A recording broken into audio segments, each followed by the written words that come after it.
আসসালামু আলাইকুম ভিউয়ার্স। আশা করি সকলেই ভালো আছেন। স্মার্ট আইডিয়া ইউটিউব চ্যানেলের নতুন আরেকটি ভিডিওতে সবাইকে স্বাগতম। অনেকেই প্রশ্ন করে থাকেন ভাই কোন সময় ভিসার রেশিও ভালো থাকে? কখন এপ্লাই করলে ভিসা হবে? তো প্রত্যেকটা জিনিসের যেরকম সিজন আছে আসলে ভিসা অ্যাপ্লিকেশন করার সময় মোটামুটি একটা সিজন আছে।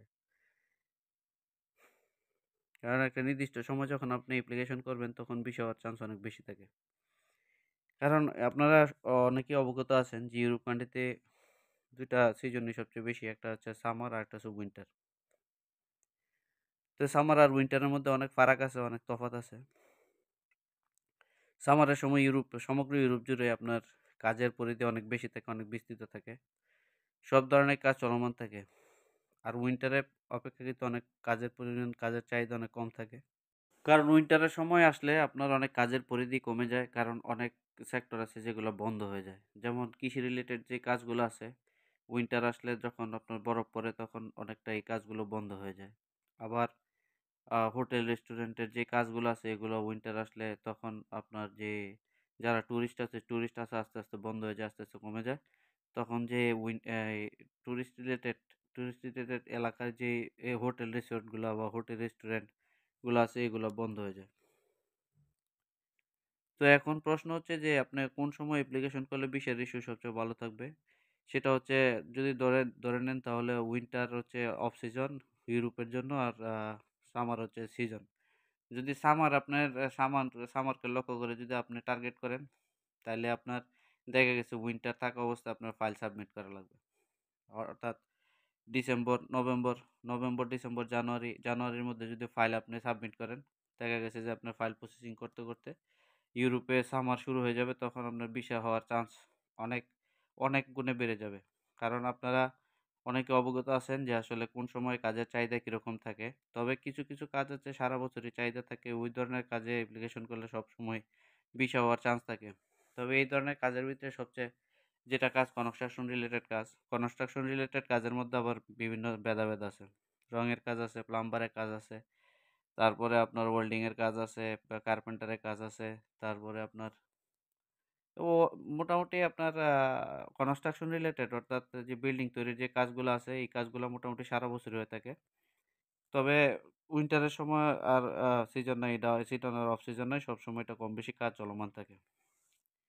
তবে অন্যান্য যে সিজনাল যে কাজগুলো আছে, সেই কাজগুলো যখন অফ হয়ে যায়, তখন কাজের ডিমান্ড অনেক কমে যায়। আর যখন সিজন শুরু হয়ে যায়, তখন আপনার কাজের ডিমান্ড অনেক বেড়ে যায়। যার কারণে যারা সিজনাল বেস শ্রমিক এদেশে আনতে চায়, অর্থাৎ হোটেল, রিসোর্ট বা কৃষিখাতের যে ভিসাগুলো আপনার, এগুলো অফ সিজনে যদি আপনি অ্যাপ্লিকেশন করেন, সামার অ্যাপ্লিকেশন করতে, করতে দেখা গেছে যে আপনার এটা প্রসেসিং করতে, করতে তখন উইন্টার চলে আসে। যখন উইন্টার চলে আসবে, তখন তো এদেশের কাজের চাহিদা এমনিতেই কমে যায়। যার কারণে প্রতি বছরই খেয়াল করে থাকবেন যে ওই শীতের সময় অর্থাৎ উইন্টারের সময় নভেম্বর, ডিসেম্বরে মোটামুটি ফাইল অনেক রিজেক্ট হয়। এই সময়টাতে যাদের ফাইল এম্বাসিতে থাকে বেশিরভাগ ফাইলে আপনার রিজেকশন চলে আসে। যার কারণ হচ্ছে আপনার অফ সিজন কাজের সংকট। এই সময়টাতে এমনিতে কাজের অনেক সংকট থাকে। যার কারণে ফাইলগুলো এম্বাসিতে যাওয়ার পরে রিজেকশনের হার একটু বেশি থাকে। আপনার বিগত সালগুলোতে খেয়াল করে দেখবেন যে ২০২৩-২৪ আপনারা খেয়াল করে দেখবেন যে এই সময়টাতে ভিসা রিজেকশন অনেক বেশি থাকে। তবে আপনি যদি টাইমটা সুন্দর মতো সিলেক্ট করতে পারেন যে এই সময় অ্যাপ্লিকেশন করলে আস্তে, আস্তে অ্যাপ্লিকেশন যেই সময়টা করবেন, করতে, করতে যখন সামারের সময় চলে আসবে, আপনার ফাইল এম্বাসিতে আসবে, ওই সময় ভিসার ইস্যু থাকে সবচেয়ে বেশি। কারণ ওই সময় যদি আপনার ফাইল এম্বাসিতে যায়, ভিসার মিস হওয়ার চান্স থাকে খুব কম। কারণ ওই সময়ে প্রত্যেকটা কোম্পানিরই কর্মীর চাহিদা থাকে। তো সেই অনুযায়ী তারা যখন আপনি উইন্টারে যখন ফাইল সাবমিশন করবেন, তখন তারা সময় অনুযায়ী আপনার ফাইলের কাজও খুব দ্রুত হয়ে যাবে। কারণ তারা চেষ্টা করবে যে সিজন শুরু হওয়ার সাথে, সাথে যেন আপনাকে এদেশে ঢুকাইতে পারে। কারণ সিজন শুরুতে যদি আপনি এদেশে আসেন তখন তাদেরও একটা কাজ ও কর্মীর চাহিদা থাকে। যার কারণে তারাও এই সময়টাতে খুব তাড়াতাড়ি ফাইলগুলো প্রসেসিং করে, পারমিটটাও তাড়াতাড়ি করে। পারমিট অর্থাৎ কন্ট্রাক্ট লেটারও তাড়াতাড়ি বের হয়ে যাবে। পারমিটও খুব দ্রুত আপনার বের হয়ে যাবে। আপনি পারমিট যত দ্রুত বের হয়ে যাবে, পারমিট বের হওয়ার সাথে, সাথে যখন আপনি ফাইল এম্বাসিতে সাবমিশন করবেন, তখন দেখা যাচ্ছে দ্রুত সময়ের ভিতরে আপনার যে ইউরোপের যে স্বপ্ন, সেই স্বপ্নগুলো ইনশাআল্লাহ পুরা হয়ে যাবে। তবে আপনি যদি যে সারা বছর আসলে ভিসাটা হচ্ছে একটা তকদিরের বিষয়। আপনার যদি রিজিক থাকে আপনি উইন্টারে দেন আর সামারে দেন, ওটা রিজিক যদি আপনার এদেশে লেখা থাকে তাহলে হবেই। আর রিজিক যদি লেখা না থাকে তাহলে ভাই এটা তো রিজিকের মামলা, এটা বুঝে নেই।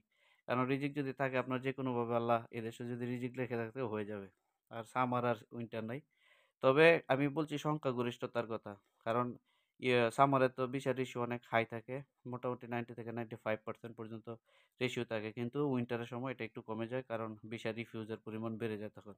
কারণ কাজের সেক্টর না থাকলে কাজ না থাকলে কর্মী এনে কি করবে কোম্পানি? যখন কোম্পানি অফ থাকে তখন তো আর কর্মীর দরকার নেই। কোম্পানি যখন চালু থাকে তখন কর্মীর দরকার হয়। তা আমি আপনাদেরকে বুঝাতে চেয়েছিলাম যে আসলে বছরের কোন সময়টাতে অ্যাপ্লিকেশন করলে আপনার ভিসা হওয়ার চান্স বেশি থাকবে। সেই অনুযায়ী সেই সময়টা টার্গেট করে সবাই ইনশাআল্লাহ অ্যাপ্লিকেশন করবেন, সবাই ফাইল সাবমিট করবেন। সবার ইনশাআল্লাহ দোয়া করি সবার জন্য আল্লাহ মনের আশা পুরা করে।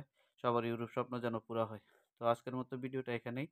সবাই ভালো থাকবেন, সুস্থ থাকবেন। হয়তো নেক্সট অন্য কোনো ভিডিওতে কথা হবে। সবাই ভালো থাকবেন। আসসালামু আলাইকুম।